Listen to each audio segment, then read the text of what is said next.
Hey, what's up guys? So why do we call it a two-story house? Well, because there's a story the agent tells you before you buy it and then the story they tell you after. Okay. Today I want to tell you a story about my recent stop in a local jewelry store and the lesson it provides for anyone in sales. So picture this. I'm walking down the street past a jewelry store and I notice a display of pre-owned Rolex watches. And there was a really sharp-looking Submariner. In fact, it looked really new, so I stopped in to take a look. Now, the salesperson approached me, and I asked her how much they wanted for the watch. So she commented on how nice it was and even complimented me on my taste. And I could tell she was about to ask a question, but before she could get it out, the owner of the store, who was sitting across the room, interrupted her and blurted out, $11,000. Now, immediately she shrunk back and her boss, without even getting up, started to explain to me why it was worth it. He said it was in mint condition and a very difficult watch to find. And then he started to tell me why he was asking $11,000 in great detail. And keep in mind, I didn't ask, but he was going to tell me anyway. And that turned into a lesson on buying pre-owned watches in general, which I also didn't ask for and I didn't even need. So ladies, is like this what you feel when you reference mansplaining? I think I get it. Anyway, when he finally shut up, I asked if he had box and papers. And that's a term used by people who know what they're doing when they're buying pre-owned watches. And it was his first clue that I knew more than he assumed about Swiss mechanical watches. He said he had a certificate of authenticity from Rolex, but no box. Okay, so then I asked where he got the watch, and he said he sources watches from all over the world. Yeah, no shit, Rolex sells watches all over the world. So I asked where that particular piece came from. He said a relative in Mexico, but with a tone in his voice that sounded hesitant. And really that was just enough for me. I told him I had to go, and he wrote down the model, the year made, and the price on the back of his card, and he let me walk out with no attempt to capture my information for follow-up. Okay, so let's break this down, because if you've been with me for a while, you know I have a blast ripping apart poor salesmanship. Not only is it fun, but it helps us learn and stay sharp ourselves.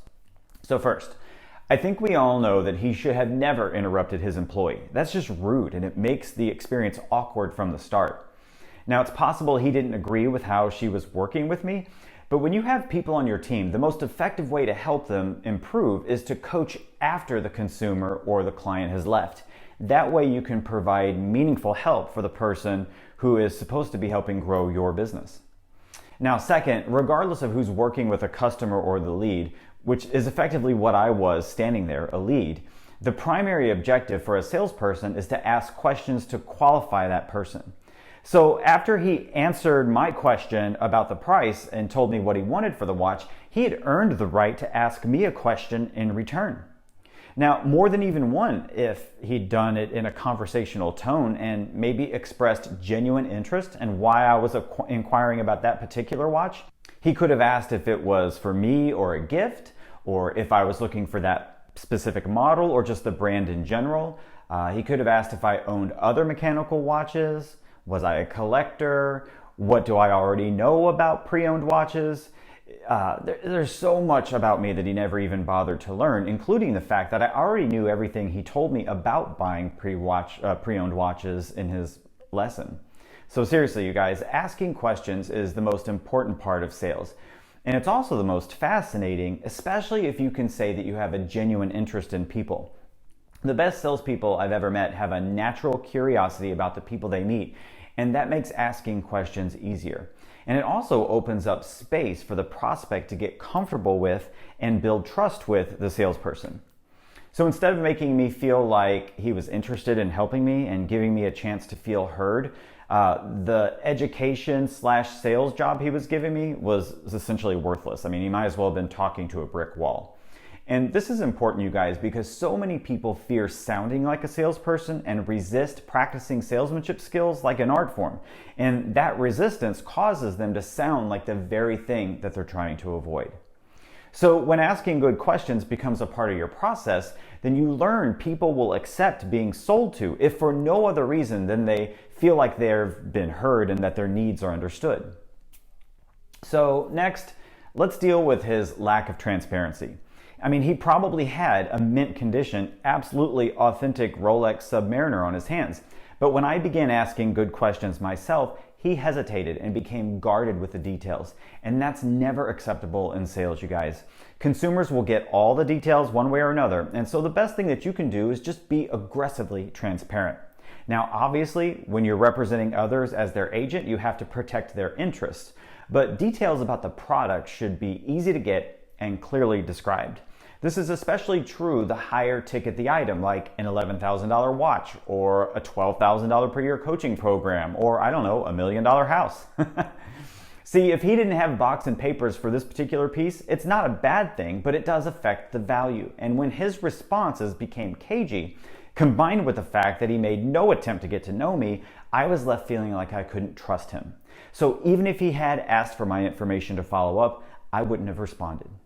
And now the last point I want to make is that he lost not just one sale, but possibly many sales. I was looking at that watch as a gift for someone, and in the end, it wasn't the right watch for that situation, but thanks to one of my all-time favorite real estate clients, I've developed a passion for Swiss mechanical watches. And so over the coming years, I'll most likely buy several for myself and at least one as a gift. And this shop owner lost out on the lifetime value of a client.